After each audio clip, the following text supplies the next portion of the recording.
Here we're being asked to find the area of this composite shape. A composite shape is a shape that's made up of smaller shapes that we know. So we don't have a formula for a shape like this, but we can see that this is just two rectangles that are joined together. Some people would also see this as a large rectangle that they subtract the missing part from. I like to add the shapes together, so I'll call this one area 1 and I'll call this one area 2. Both of these are rectangles or quadrilaterals. This one will actually turn out to be a square, but we use the formula length times width for each of these. So I'm set for area 1, but in area 2 I've only got one of the dimensions and I need this one.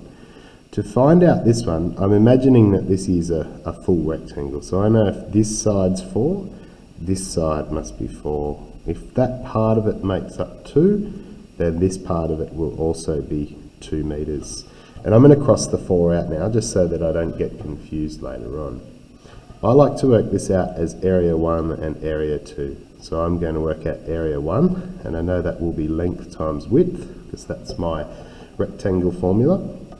The length might be 2 and the width might be 3. So this one will be 6 square meters.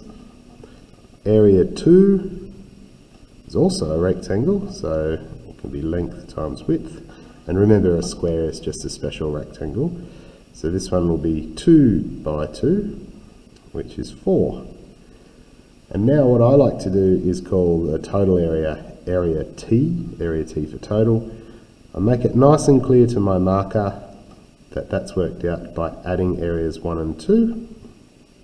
And then I will add area 1 to area 2, and the answer will be 10 square meters. It's really important that you remember your units and that you notice that the units become square meters because now we're talking about area rather than a length, which is what perimeter is.